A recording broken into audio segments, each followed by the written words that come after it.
from WDWNT, the worldwide leader in Disney Parks News, this is ParksCenter.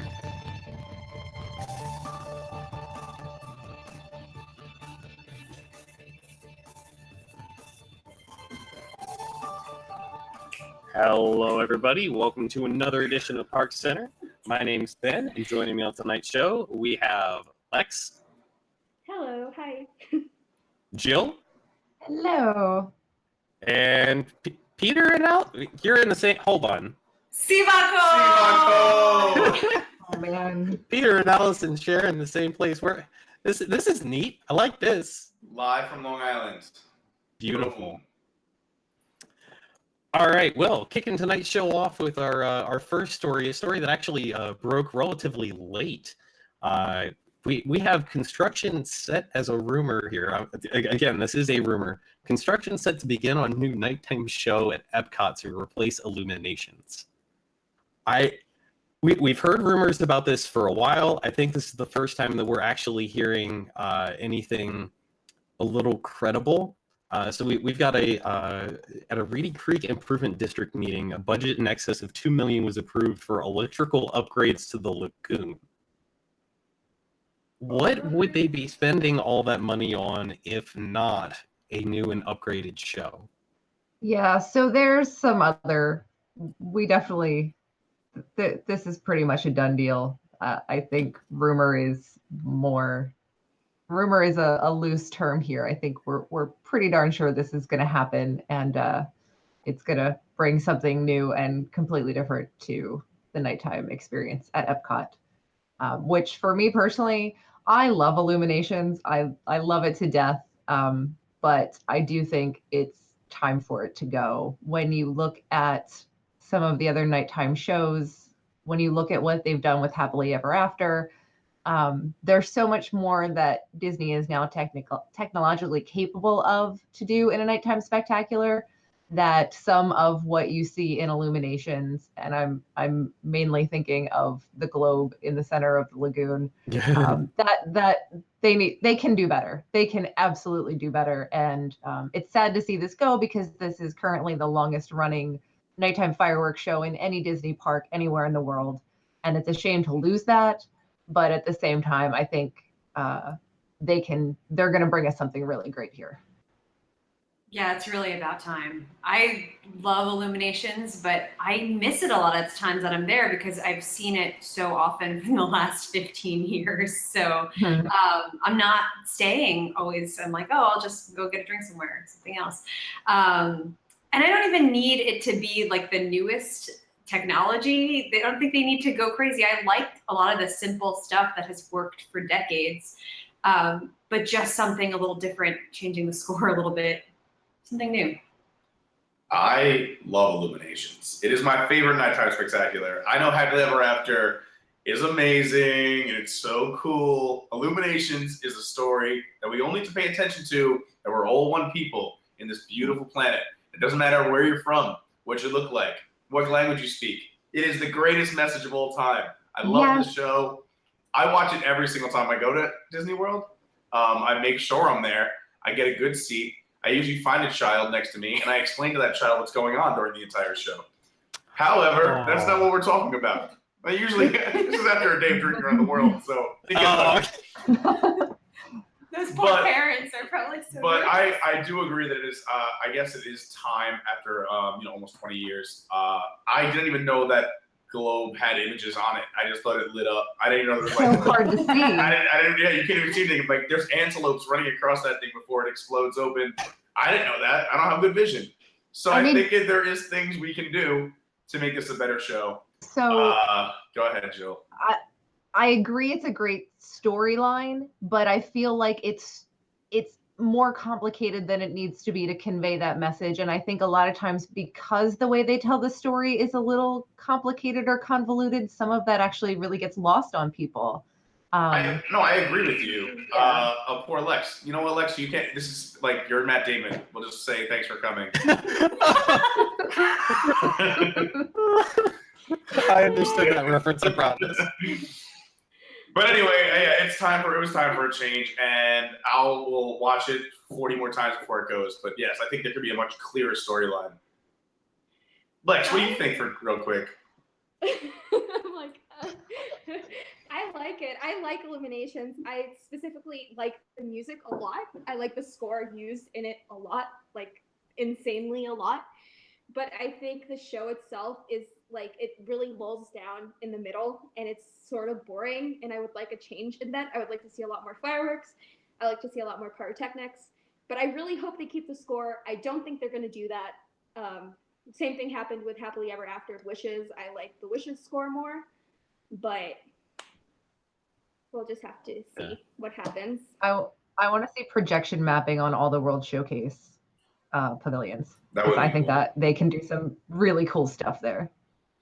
I think they could also add some pyrotechnics to the roofs of the World Showcase, so it's actually behind you and in front of you as well. But anyway. Let's minimize green lasers. Oh, I love lasers. It's because you're a child of the 90s. I'm such a child of the 90s. Yeah, I'm going to say the same thing. Oh, I love teen nights. No, he's just secretly a cat. Yeah, that could be it too. I do have 9 lives. Right, moving on because we've gone way over on this one. It's our second story for the evening. So extra magic hours for pass holders is now apparently a thing. So Disney's calling this V.I.Passholder Nights, which is very weird to say out loud, and I think is quite possibly the first time I've said that out loud. And they also had to be very careful to remove the period after that P, or else you'd be holding on to your rear ends. You'd really be a VIP. Yeah, there was. So for gold and higher Walt Disney World annual pass holders, there are going to be a couple of nights coming up. At this point, it's just August, September, and October that we have nights for this, but I suspect there will be more announced once this is successful. That is presumptuous of me, but I have opinions. So August 5th, there will be Magic Kingdom hours from 10 to midnight. September 6th, you get Epcot from 9 to 11, and then October from 9 to 11 on, what is that, the 25th. And just like other pass holder events, these sold out ludicrously quickly. This is ridiculous. I'm so pissed. I'm a little upset about this myself.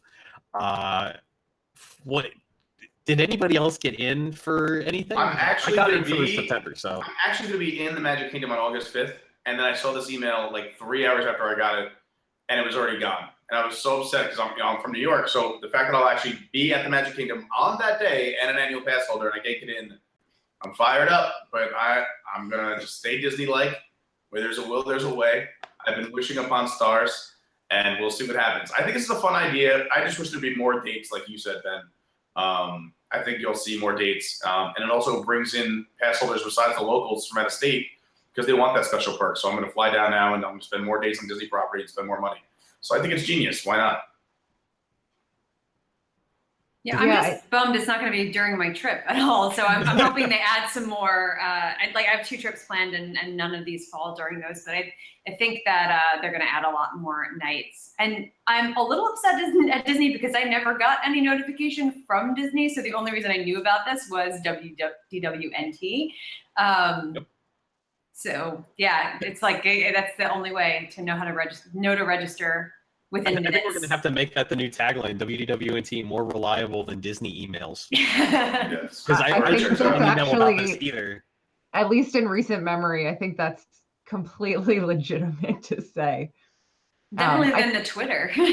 I think this is nice Yeah. because if you're a pass holder and you're not staying on property, you don't get extra magic hours. So I think this is a nice perk to be able to give pass holders to kind of give them something since they don't get extra magic hours. After doing the Toy Story sort of early entry in September, this is another, it seems like they're throwing some more perks at pass holders, and I think that's always a good thing.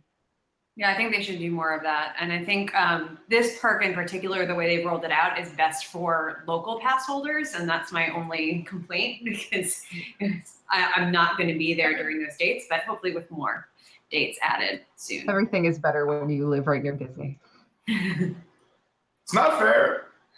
I know, agreed. I mean, to be fair though, if you are a pass holder that's that's staying on property or making a trip down, you get extra magic hours through the hotel system. So you don't really need this. Like If you stay in a Disney hotel. If you're staying on property, True. which A lot of pass holders don't necessarily do that. Also, a lot of extra magic hours are before the park opens, so I like the extra magic hours at night because also I find those are much more empty than the mornings because a lot of people are putting the kids to sleep.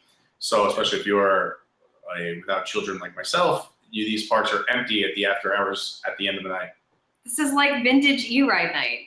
Yes. Oh man. Oh, I remember that. Lex, we're gonna give you 5 seconds. You're still pledging. I think it's good. It's a good idea. I approve. Yes. There you go. Beautiful. All right, moving on to long haul Minnie here, making quite a trek out to Port Canaveral, if you got the cash to spare. So Minnie Vans have expanded their service now a bit further. I'll say quite a bit, honestly. That's a bit of a trek. Disney has not announced the price point for this yet, and it's going to be starting on September 1st, according to our sources here. How expensive is this going to be? Like, let's just go around here on the record. Price is Right rules. How bad is this going to be? $299. That's my guess, because airport service is what, $125 or $150. I'm going $299. I think that's about right. That was my guess because I have to be different. I will say $329 because this is going to be marketed strictly to those who have the money on the cruise who are staying in those sweet suites. I don't know. It's going to be for a very small market share. But yeah, I'll say $329. Yeah, I don't think it'll be more than 400, but I think it could happen. Lex? I think it's gonna be around like $350, maybe. That's like my guess. So you could stay in a really nice room at the boardwalk, or you could take a minivan to Port Canaveral. Or you can fly to Disneyland and back round trip. Yes.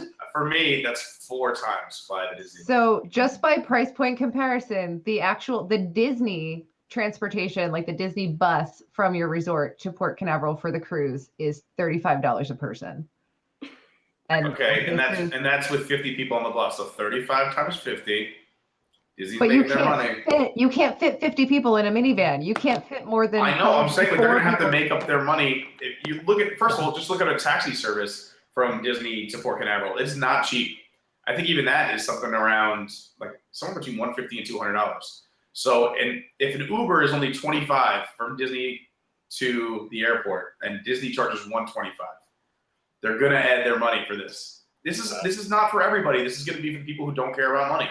It's just there's a nice portion of our beautiful customer base here at Disney that don't care about money. That's why they spend $1,700 a night for a nice bungalow at Polynesian. They don't care about money. What's $350 to get their own minivan to Port Canaveral? That's a lot of Disney facts. I don't know. Fun, right? Arrive in style. I guess. I wish find I this a could little be one much. of those people. Right? To me, this just, I don't know if I feel like this makes sense.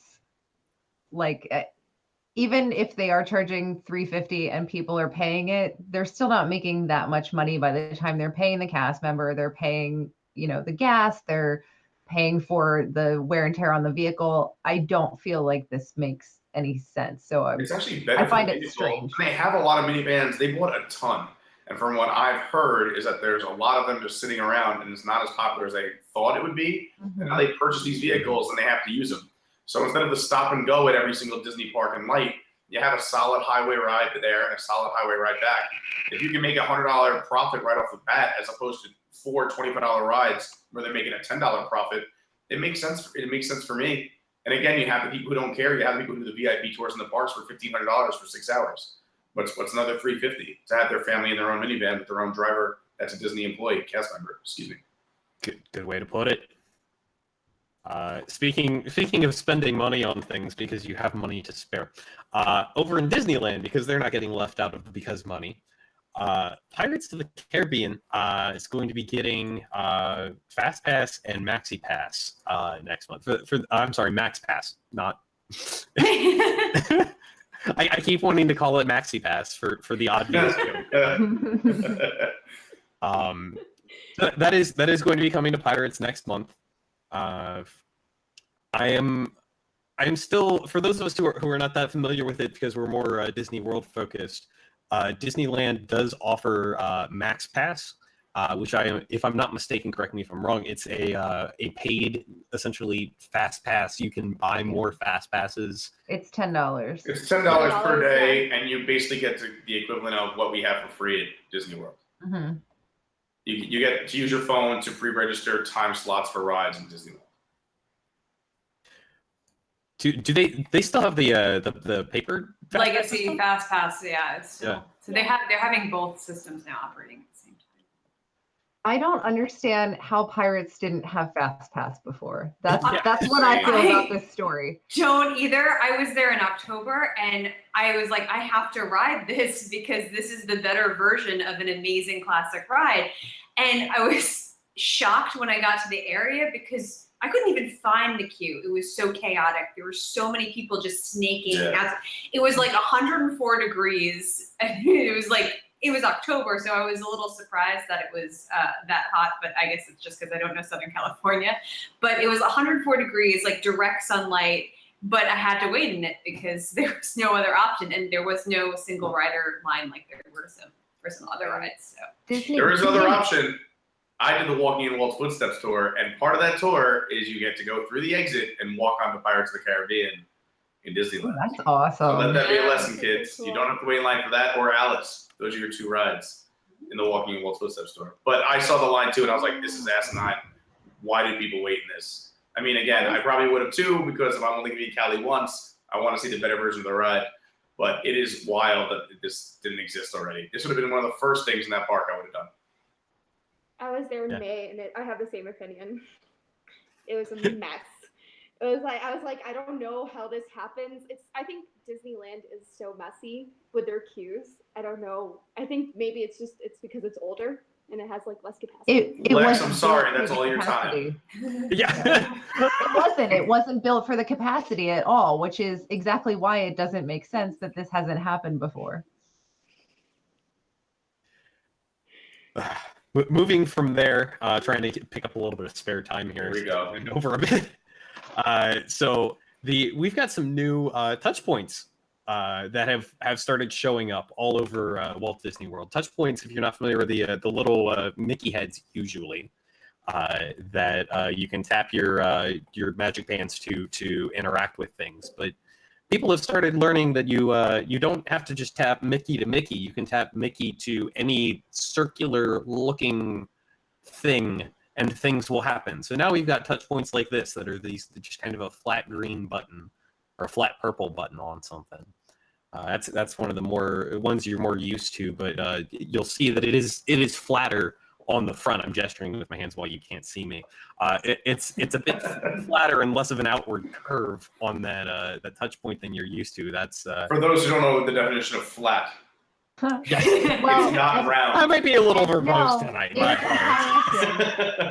In comparison, the old touch points were somewhat more domed. I'm motioning now so you can see my hand. Why are we spending 60 seconds on what are dome, flat, and round? They're flat, people. Look at your table at home. It's the same thing. That is flat. Now can we talk about them? No, before they were more bulbous. Oh, yeah, it was more like a bubble. Excellent. It was mildly spherical in shape, but not quite. Oh my God. Yeah, these are cool and fun. I'm glad they're showing up more often in more places. For instance, if you go into Epcot in the Mexico Pavilion, they have interactive touch points now where you can become one of the skeleton people from the Day of the Dead in Coco. So they're using them for that. They're using them for rides, and your fast passes obviously have been to Disney. And I think when you saw in Pandora, they did the first variations of it where it wasn't the Mickey on it. They had the ACE for the Alpha Centauri expeditions. I think it's great. First, though, that you actually have that test track. In the queue for test track, the touch points for that, the ride system, they got the TT logo on them. So that was actually the first time we broke form, but that was only for in-ride interactions. But those were also still round. Those were not flat. Yes. Oh, okay.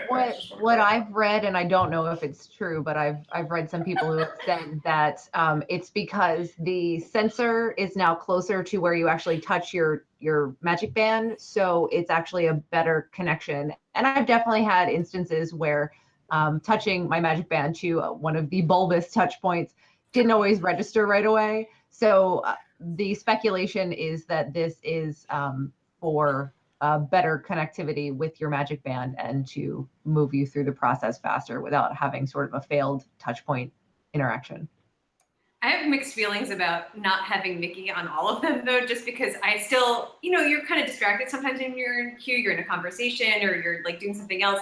And so I still say to myself, like, Mickey to Mickey. I agree. I think Mickey, from a communication standpoint, Mickey to Mickey makes so much sense and is so easy for people to understand that taking that away, I think when enough people get confused by how all of this works who have never been to the parks before, I think taking away the Mickey to Mickey thing is a step backwards in making things clear for guests. But on the positive side, it's like, oh, it can be better themed or fit in better with the attraction. So I appreciate that, but it's for my distracted nature. Yeah. Lex, you have 8 seconds. Great. That's 3 seconds more. Yes, good. Mickey, I'll miss Thumbs up. Mickey, but yes.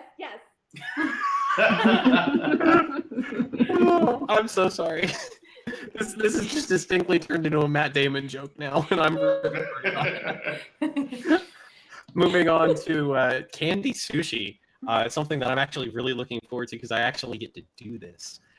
So coming to Food and Wine Festival this year, inside of the Land Pavilion, there is going to be a candy sushi making class that is going to be free. And that is kind of the thing about this that just blows my mind, is that this is something that Disney is adding to the parks for free. And thanks to Skittles. Yeah, I mean, I guess the Skittles is what sponsored this. So that's the real giveaway here. But I'm just excited about this, and also combined with the story we had earlier about the V.I.Passholder events, Disney seems to have heard us complaining about because money, and is starting to kind of be like, okay, no, it's not really. This takes me back to old Food and Wine from over a decade ago, when you could go and get a free wine tasting flight and talk. I went to one from an Australian winery that they had a little stand set up, and this is before all the food booths everywhere, where they had a little pavilion set up, I think over by where Refreshment Port is. And you would go, and it was people from a specific winery. It was sponsored, like this one is sponsored by Skittles. And they would give you a flight of wines and tell you all about the wines. And it was all completely free. And I loved it. It was great. And I love that they're going back to a little bit of something like that. Yeah, I'm really excited about this. But again, this is another instance where it seems like we're probably going to need to pre-register.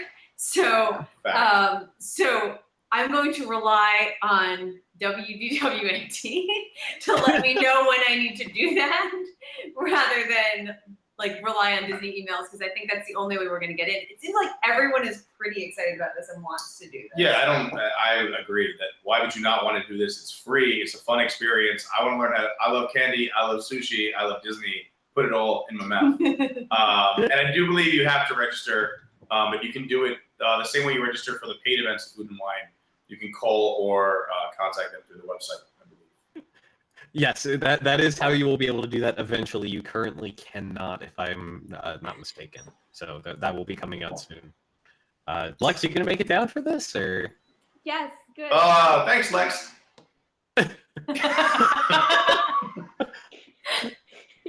Like candy, yes. Are you gonna come to Florida for it? Pardon?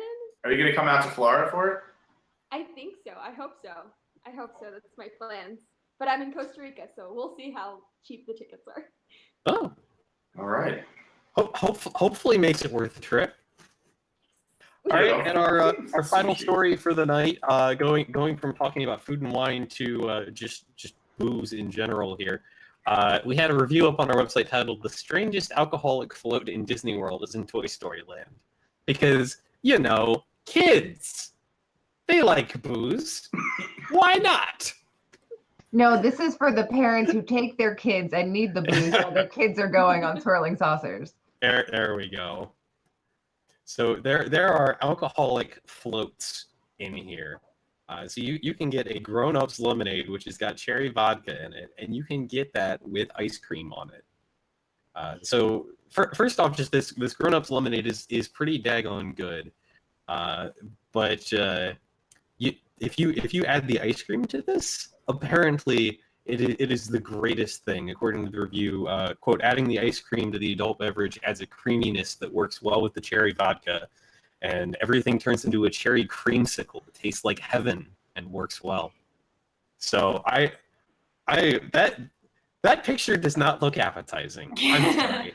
Maybe it's just me, but that just does not look like something I want to eat. I think it's like on Chopped, whenever they make ice cream, it's been sitting there for like 5 minutes while they get the cameras all set up before they eat it. So it's like melted on top of it, and it doesn't look quite as appetizing as when it first comes out of the ice cream maker.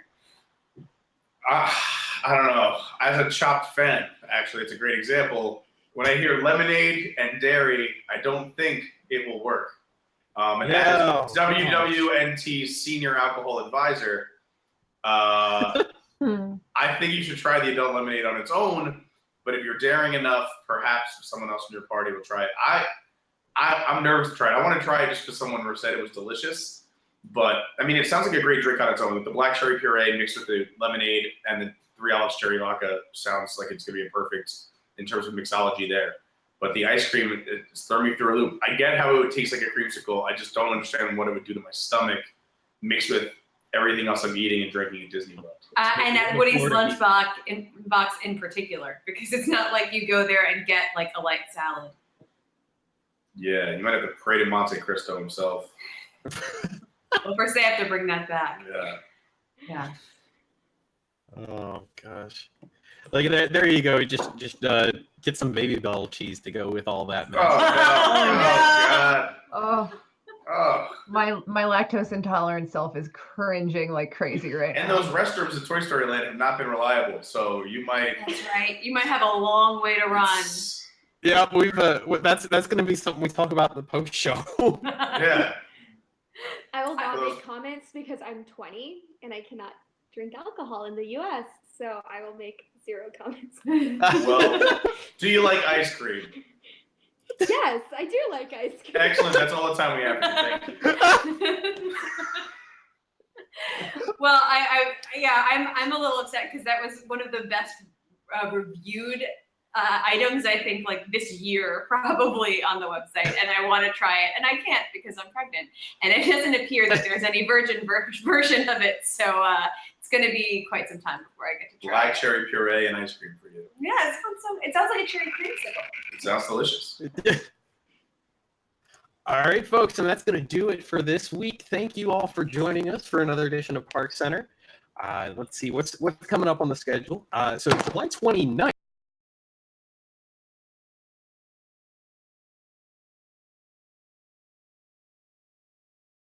What Ben's saying is, coming up on the 29th, check our calendar on wwnt.com. Coming up on the and you can see all of our 29th, upcoming. we have See You Real Late with Tom Corliss, which is a Wigs exclusive show for our Wigs members. If you're not a Wigs member, or you want to learn more about it, you can go to patreon.com/wigs.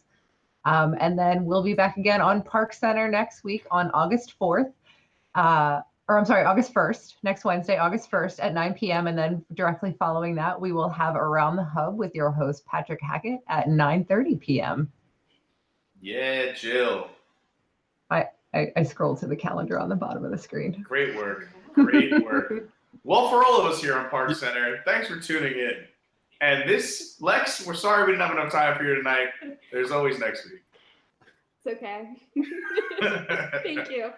If you're a Wigs member, stick around because we're doing a post show tonight.